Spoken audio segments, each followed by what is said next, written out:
Hello, my name is Ricardo Lopes, or Ricardo Lopez, or however you want to pronounce it, and I'm known around there as the first Arcadian. And this is the first video that I'm uploading to this channel, which I hope will grow to become mostly D&D and RPG channel.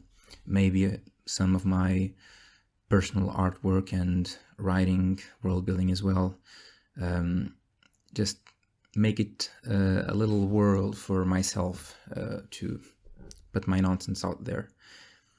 And hopefully, if this channel is successful and the videos keep arriving and slowly building that video wall on YouTube, this video will be almost buried amongst all of those other videos. So I expect that only the OG fans and the ones who are dedicated enough will scroll down this much to see what was the first video of the channel. So I guess you could call this a small Easter egg. But it's going to be probably the most personal video that I'm ever posting on this channel, because I thought it was almost a duty of mine. And let's just see if I can survive to the whole length of the video. But the reason I am shooting this video here is because a few months ago my mother passed away. And I think I should talk about this. Her name was Elda. She was Portuguese like me, but she was born in Madeira, which is a Portuguese island in the Atlantic. Almost, I think, geologically speaking, it's part of the African plate. And she deserves to have her life story told. She was born in Madeira. Her childhood wasn't the easiest of ones. The family was not that wealthy. She often told stories about the types of limitations they had. She often told this story about one of these festivals that they had in Madeira, where I guess they sold, or it was common for people to buy these necklaces made of candy, not the industrial ones that we see nowadays, but really homemade ones. I got a few of those when my family goes there to visit. And she almost never got candies and those little luxuries that most of us have come to take for granted. And so, despite all the other kids thinking that didn't matter that much, she used to tell me that whenever there was that festival and people would buy her those necklaces, she would be so happy because she finally had something to a luxury to show. I don't know. And so she wore those necklaces. Most people would just unwrap the candies and just eat them on the same day, but she would make that necklace last for days, just to show the other kids at school that she had those too. Maybe my grandfather at some point had to go overseas, had to become an immigrant in Canada to keep providing for his family. And that was around her adolescence. I guess it was by that time that she and the family also moved to the mainland, to the westernmost corner of Europe, where mainland Portugal is. And well, it must have been tough to grow such fundamental years of your life without your father. So I'm sure she didn't have it easy by that time as well. And she was one of the older sisters in the house. She has 5 brothers and sisters. and she was one of the oldest. So also, some of the responsibility of running the house also fell on top of her. She used to tell me that when she was little, usually they had the kids had divided roles. So my older uncle was the cook. She would make the meals for the kids. She was in charge of the bedrooms, I think, just making sure everything was tidy. Her younger brother was in charge of the bathrooms, I believe, something like that. And by the time the last or the youngest brother of hers was born, she was already quite old. She was old enough to be his mother. So he usually tells me that he was pretty much raised by my mother, because he was, that was the age gap. So I think she didn't. I think she didn't have the most easiest of times growing up, and I'm sure a lot of people also have struggles during their childhood and adolescence. But this was her story, and she dreamt about becoming a tour guide. She always loved seeing those shows on TV where they show, it's not even the most exotic locations, like the most rural parts of the country where the rural tourism takes place. She said that she loved that mystique. She would love to become a tour guide, to be able to go with people on those tours, just explaining them what they were seeing, just kind of enjoying the always vacations lifestyle, I guess, a little bit. But that ended up not happening. She started working, I'm not sure if for her first job, in a company that sold knitting machines. And it was through that she met my father in a convention about small companies, I think. My father used to work in electronics by the time, so the two met. And she stopped working by the time I was born. I'm not sure I think I was appreciative enough of this sacrifice, but only recently that I become more aware of how big was that decision, how big is to leave your work, a somewhat stable work and with prospects of growing, just to take care of your newborn child. And that happened for 2 years.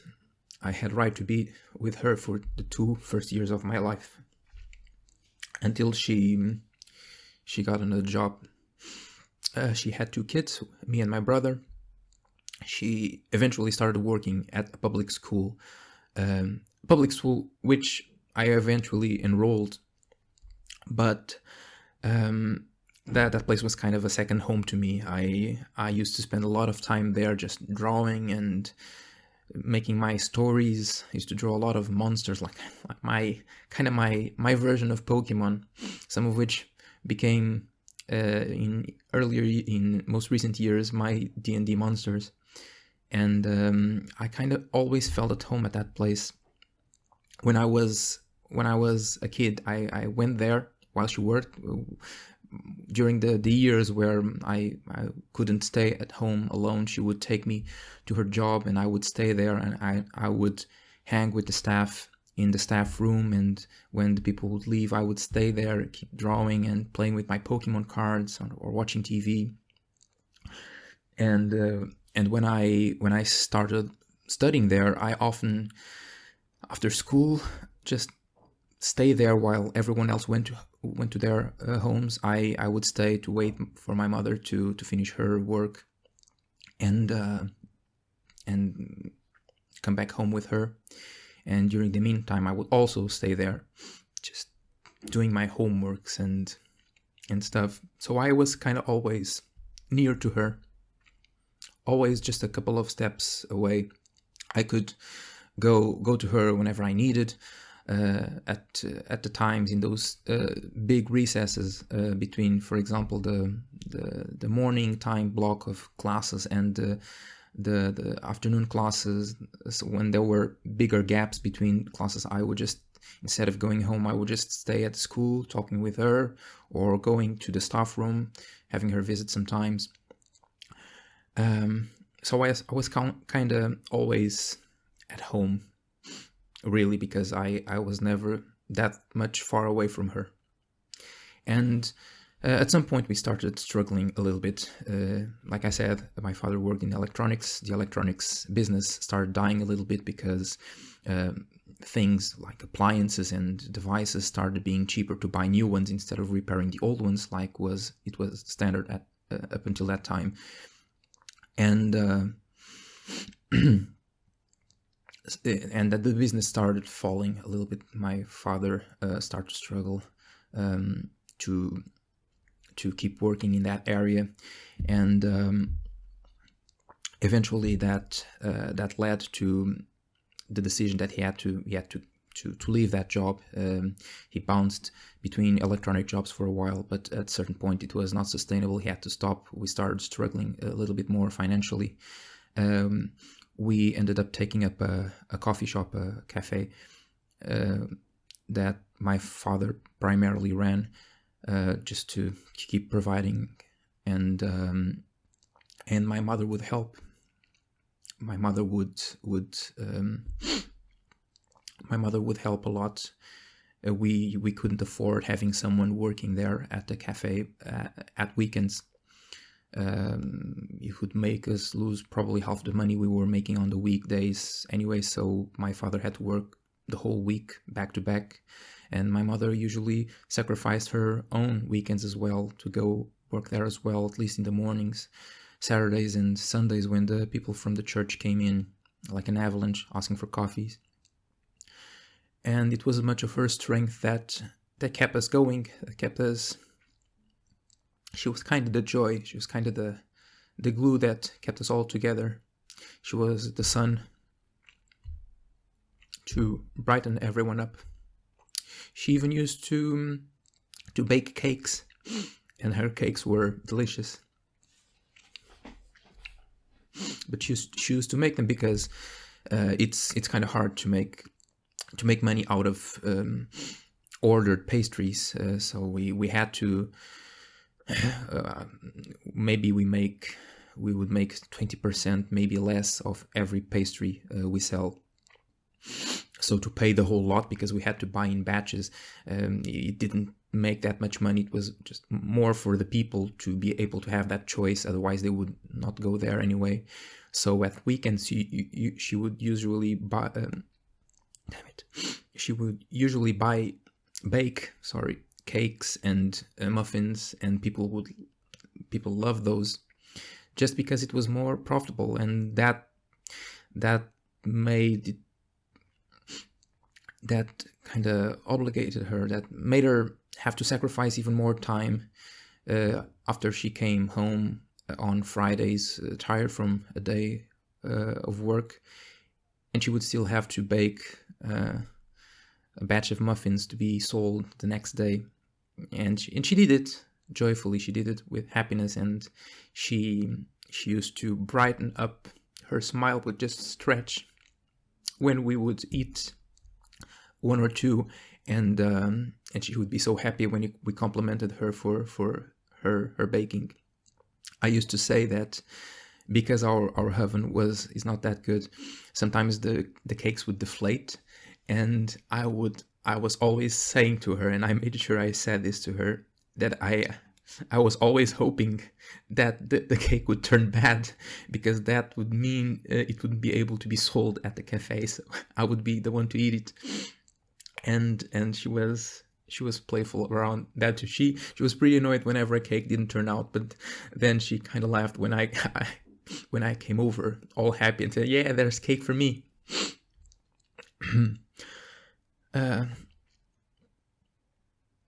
And then the disease came in. By the time I was in college, she was diagnosed with breast cancer, and all the surgeries, all the the limitations from the surgeries, because she had to remove a whole chain of lymph nodes and lymph vessels. Not sure what the proper term is in English. It was pretty tough on her. She lost a lot of mobility in her arm.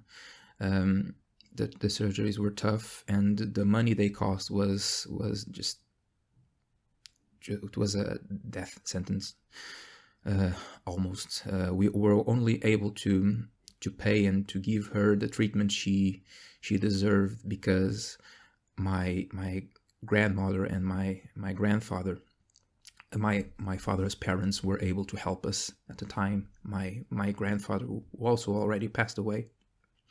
He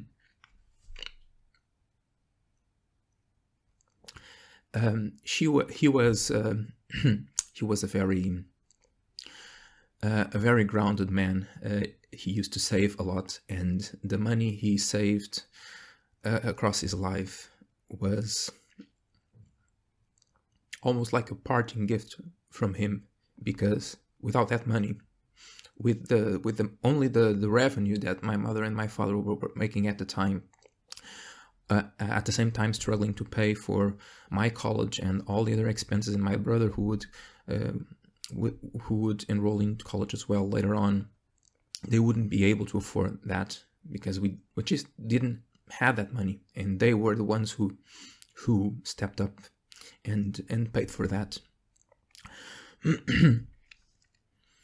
But despite everything, despite the surgeries, despite the disabilities, despite the looming threat of having removed the tumor and having chemo and radiotherapy, and that cost her a lot. That was crippling. But despite all those difficulties, and despite all she had already had to endure during her life, she still carried everything with a big smile. Like, people would always talk about her smile, how wide she smiled. She had a beautiful smile. She always she was proud of her teeth. I think I heard this a lot when I was a kid, because I still am afraid of dentists, and she would say that, look at my teeth, can you see my teeth? Can you see how good they are, how well aligned? And that's because I always took care of my teeth and went to the dentist and took the child teeth in time, and I was very scared of taking teeth or everything like that, so I just kept running. But she just kept smiling. She just kept enduring. She was definitely one of the strongest, not even women, just one of the strongest, probably the strongest person I ever met. She always pushed through everything, and during 5 years after that surgery and after the first procedures, things were good. Things were happy. I mean, we were struggling a lot. Our finances were on zero. We were struggling to make ends meet every single month. I would have to pass on going out with my friends, just to even some college parties or just birthday dinners, because I just didn't want to overload my parents even more. It seemed selfish of me. I would stop eating. I would save the money that my mother would give me to eat something in the afternoon after lunch in college, just so I could save little by little enough to pay my own birthday dinners and college parties, just because I didn't want to ask them for more money for things that weren't really necessary, that were my luxury. But for 5 years we thought things are good. She beat this disease, no signs of cancer whatsoever. She went on regular oncology consultations, and things seemed good, and we believed that, and we lived happy within our possibility. And yeah, that happiness that she had across everything, it just kept us growing up together, and and just keep us from thinking about the bad stuff. She was just like this insanely positive light. Sorry. She always had dreams. She always had these these expectations, these aspirations. She wanted to have a house in a mountain or a hill in Alentejo, what we call the Monte Alentejano. She would say that she wanted to have this huge backyard with this huge expanse of land that she would be able to use however she wanted, to grow vegetables or to have lots of animals like chickens and stuff.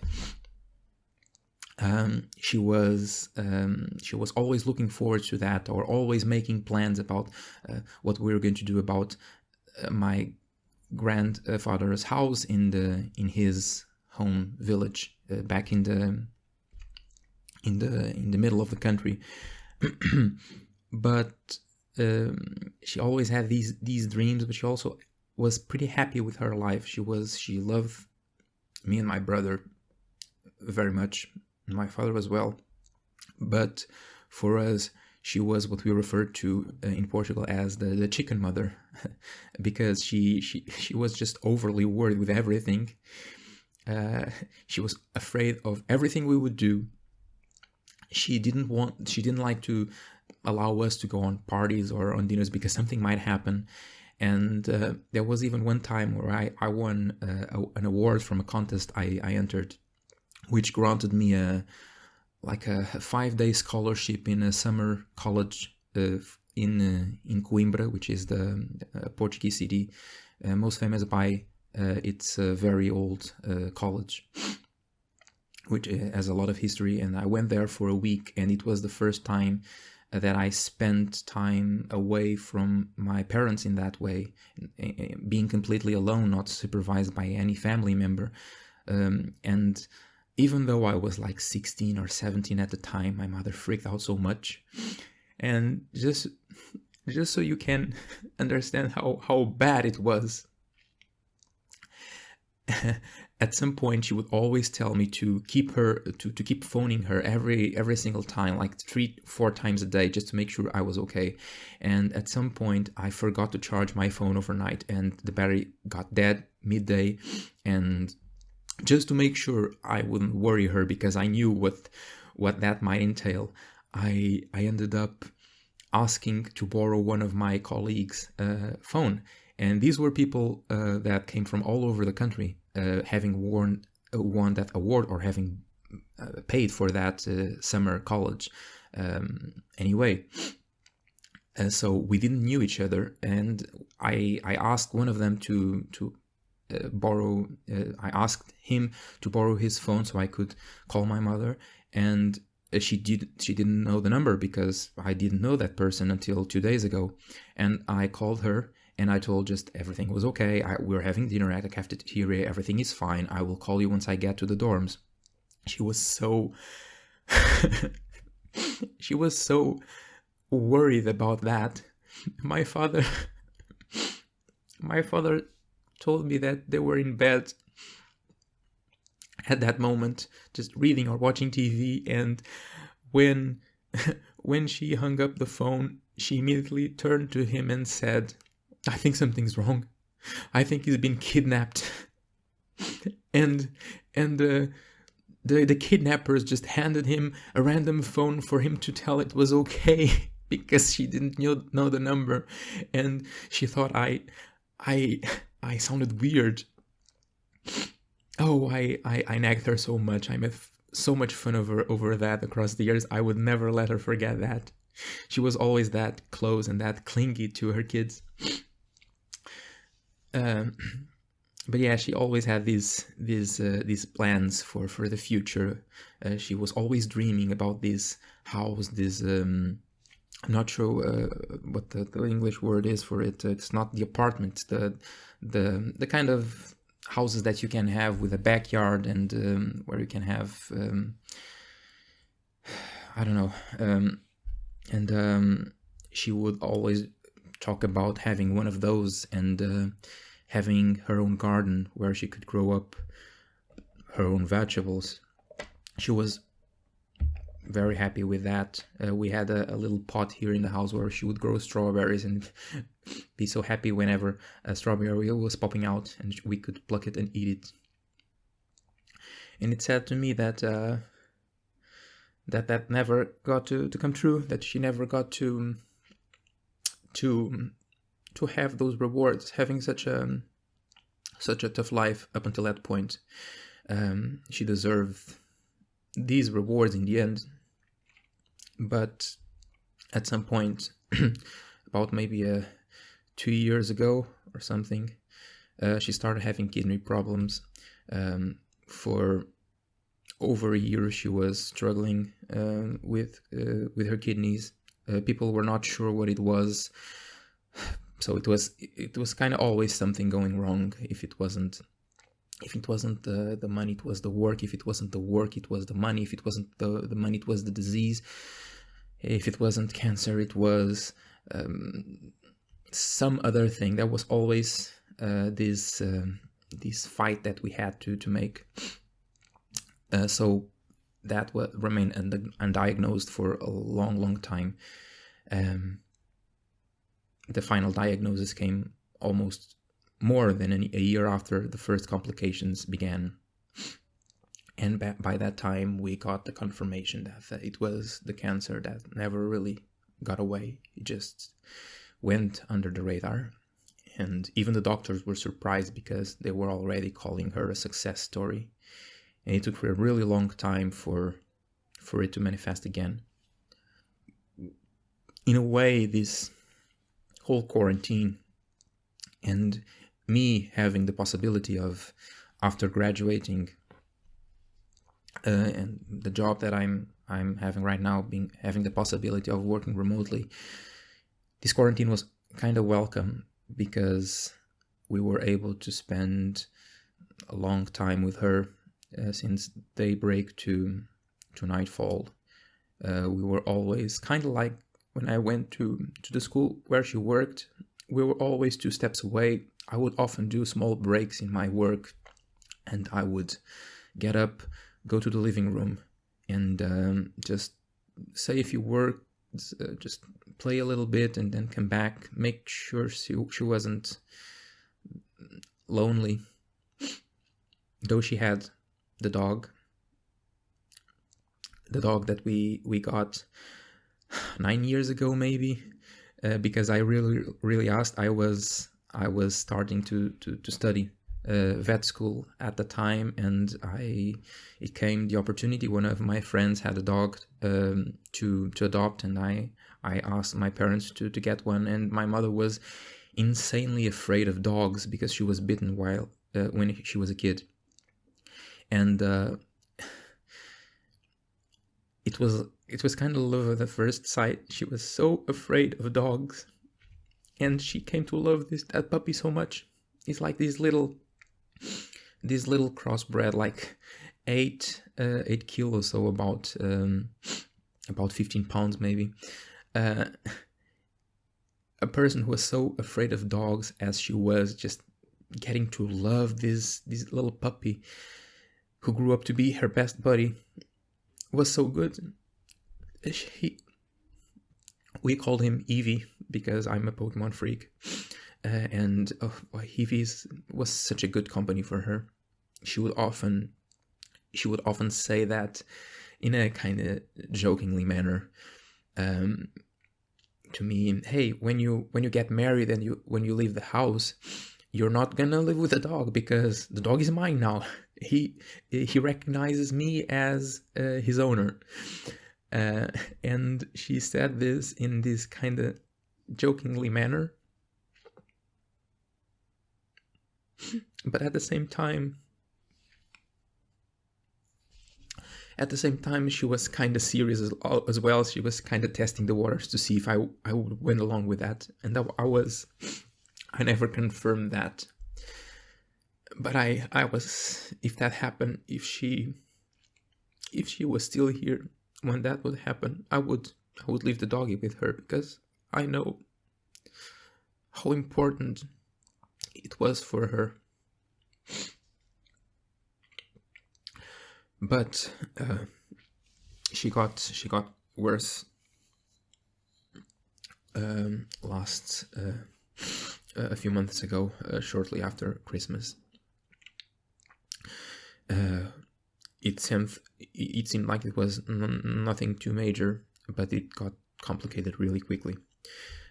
We went with her to the hospital, thinking because she was having stomach problems, thinking she would come back with medicine or something. And by the time she ran a few tests, they told her that she had to undergo a major surgery, a very dangerous one. And even with that, they weren't sure if it was going to be enough to save her.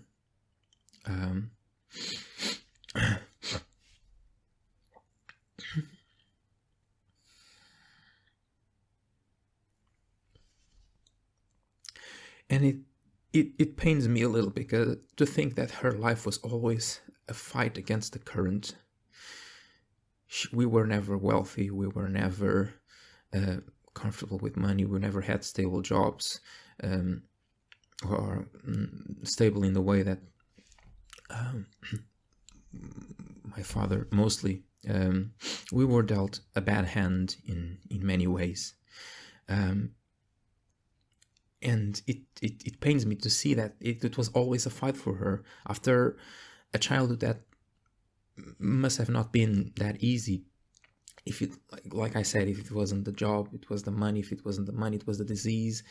If it wasn't that, it was problems at the cafe. If it wasn't that, it's the kidneys. And the kidneys, after all, it's the cancer that came back. And it always felt like there was something wrong. And across the whole fight, she never gave up. She never lost spirit. She never lost sight of what the end goal was. She was always looking forward to the best case scenario, and always with this fighting spirit of, I'm gonna beat this. I beat this once, I'm gonna beat this again. And the last words that I heard her say before the surgery reflected just that. Having been told by the doctors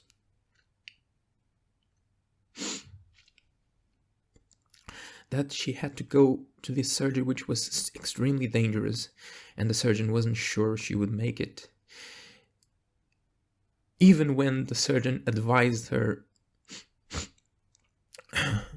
even when the surgeon advised her to just move her immediately to what was it called? I don't remember how it's called in English.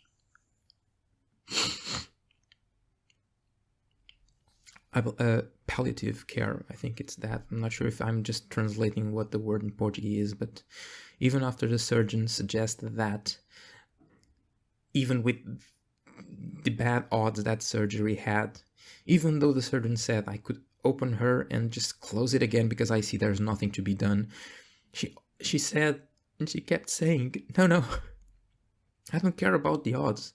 If there is a chance, then let's do it. I'm not going to sit here and wait for the end to come. I'm going to fight it. If there is a chance, even if it's small, that I'm going to be okay, that I'm going to beat this as well, then I'm going to take it. That was the kind of strength she had. And up until the last moment, she never gave up. She was always waiting for the best case scenario, always confident that she would win this fight as well. That much fight. I mean,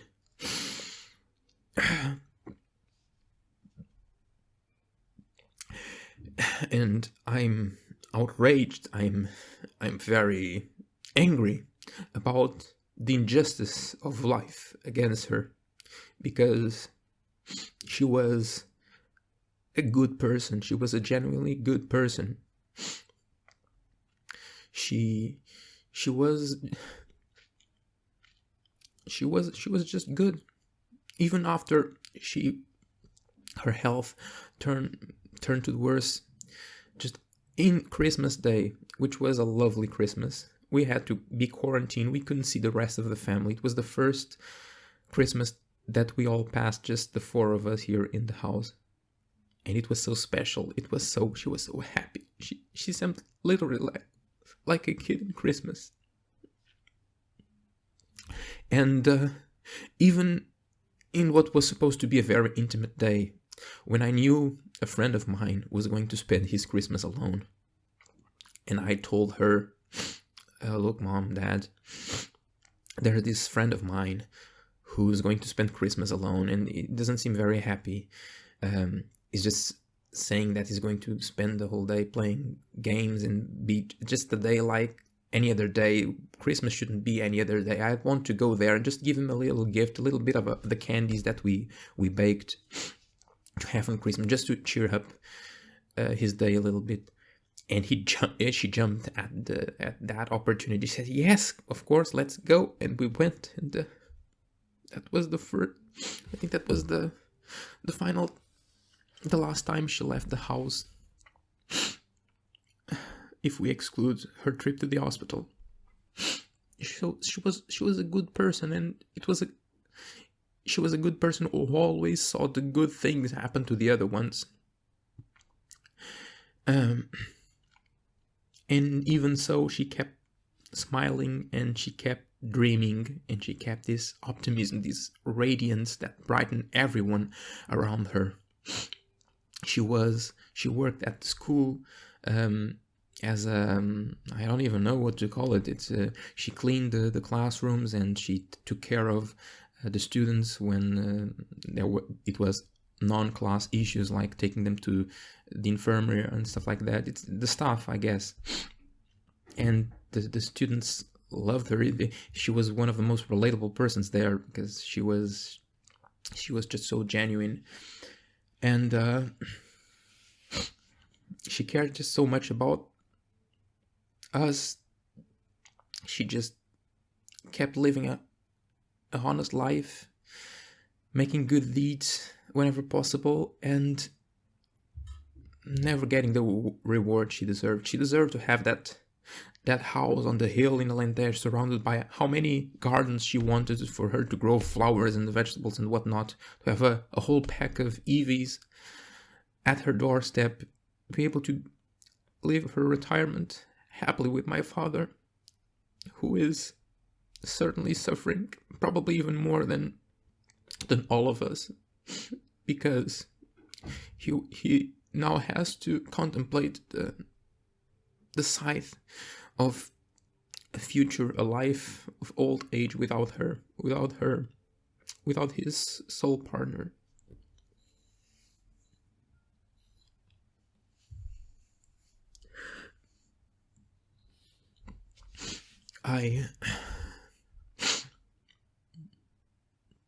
I keep remembering a conversation that I had with her when her father died.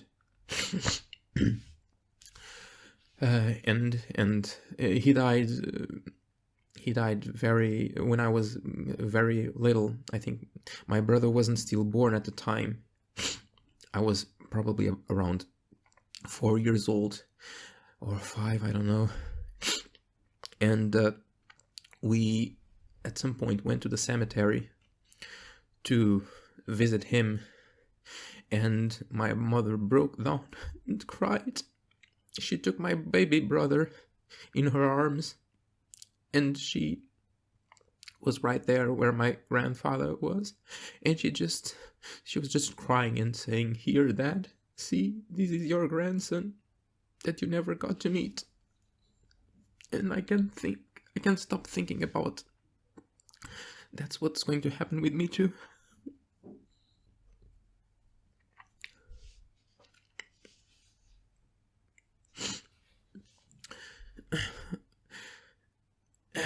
And I am struggling. I love life. I think this is the most wonderful thing that exists in the world. No matter the hardships, no matter the complications, the hurdles, everything. everything bad that's happening with the world, I think still life is so gorgeous. Just the ability of being alive and thinking and feeling and just enjoying drinking all of this that surrounds us. I think it's wonderful. But now I'm starting to have trouble seeing the world like that in the same way I saw before, because to contemplate a world without her doesn't make that much sense. When I went to Denmark for my internship, when I was finishing vet school, I went there for a couple of months, and my mother told me that she cried like a whole day, the day after I went away, after I got onto the plane. And because she opened the fridge door, and inside she found like this liter of tea that I had made the day before, because I used to just make brew tea like a big amount, so I would just need to just warm it up in the microwave and keep eating out, and I wouldn't need to brew for a whole week or something. And she opened that and she saw that the bottle still had a couple of cups of tea in there, and she just started crying and feeling sad. And I heard this from my father, who later told me that she was just so sad that I didn't get to drink that tea. And now, at the time, I made fun of her. What was the big issue? I'm still here. I didn't drink that tea, but I'm going to drink plenty of tea in the future, so it's not that much of a big deal. And now I kind of understand. Everywhere I look, I remember her, and that's good. It's painful, but it's also good. What pains me is watching all of the things that she had to do still in the future. Seeing that reward, that the house on the prairie that she wanted so much, the garden to grow her own vegetables, the places that she wanted to visit. She loved Switzerland. I was saving since I began working to take my parents on a vacations to Switzerland, because she always told me how gorgeous it was, and how in love she fell with Switzerland when she had to go there one time on work, and she wanted to go back there someday so much. I was going to take them last year, but last year that pandemic struck us, and now I can't. She deserved that. She deserved to enjoy the Christmas presents that I just gave her. She didn't get that chance.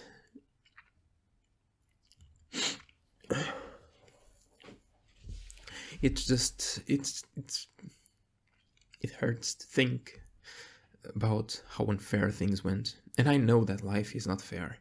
I never took it as fair. But still, this seems too bad. And I'm sorry to have bugged you all for this. I'm sure that if you come to this channel to look for D&D stuff, or to hear me talk about my world, or the way I make stories, about maybe some art stuff that I may post in the future, or any other thing that's available on the channel, you are not expecting certainly to hear a 1 hour long cry about someone you don't know. But that's that kind of what hurts me the most, is that the world keeps going and no one notices. And I didn't expect people to notice, but it hurts. It's this weird thing, because I know it's just the way things go, but it hurts to see the world keeps going like nothing ever happened. And to me it did. To me the world changed. It was I feel like I died. I feel like I died months ago, and this is just a different life with different goals, with different perspective of it all. And at the same time everything else keeps going, and I feel outraged by how normal everything feels outside of my own sphere. And I know that's the normal thing, but it just enrages me. I think it's part of the grieving. I don't know. This feeling of wanting to watch the world burn, to watch everyone just crying all the time, just being sad about this awful tragedy, about this amazingly good person that was lost and that's never coming back, and that people don't seem to notice. I know it may sound unreasonable for me to say this, and it is unreasonable to think that people who never met her, or who just met her briefly, would be that sad. But to me that woman was the world. And now, without her, the world makes a little less sense. And again, I'm sorry to have bother you with this very personal feeling outburst, but that's why I'm making this video. It's because I think that her life must be known, should be known.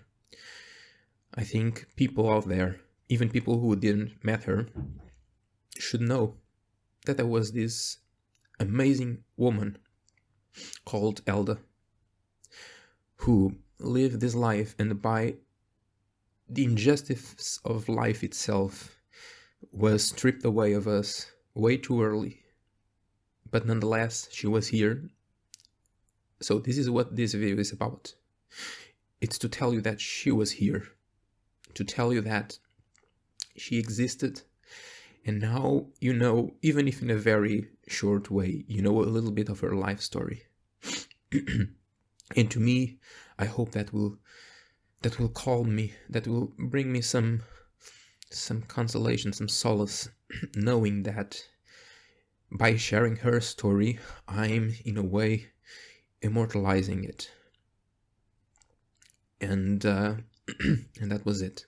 I promise this is not a cry for help or clickbait or whatever, as if I would be able to take advantage of this situation. It's just, this is the first video of the channel, and I have been meaning to make this channel for such a long time. I even shared this with her.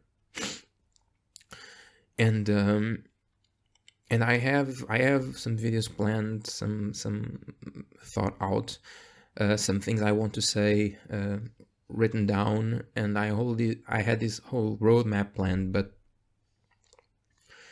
after all of this happened, and after what have been the worst days, weeks, and months of my life, I thought I should pay tribute to her memory by sharing her story, and to make sure that she would live on, not only on her family, which in the middle of which her memory will surely be kept, but also to other people. Let the world know that she existed, even if the world didn't notice her when there was still time. So this is it. This is it.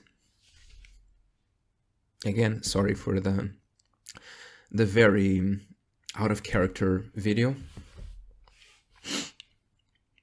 This is, I chose to place this video as the first video of the channel because I thought it was she deserved it. She deserved to that her tribute was the first thing that ever was posted here, and I imagine that this video might be something that people will discover over time if I make my job right, if I get people interested, and if I keep posting video after video. I hope that some people, not all of them, but some people might be curious to see, okay, what was the first video of the channel? And then they will scroll down and see this, and they will now have shared a story that should be shared and should be kept. And that's all I'm trying to accomplish with this, to have her memory. Have her memory alive and being shared with an increasingly large number of people. It's the way, it's my way of trying to find some peace in the midst of all of this. So I thank you for watching this video, and I hope you like the rest of the things that I'm about to post here. I hope that this is a garden, not a garden, I want to say. I hope this is a gateway to your own fantasy world. I hope this becomes a breeding ground for imagination and for stories and for fantasy and for all of the things that make our life so much more magical. But if you got to see this video now, you will also know who was a person that made me who I am today, and will keep smiling for me and for all of us from wherever she is, because as it was her last words to me that I heard her say while she was being carried to the OR to have that surgery, everything will go all right.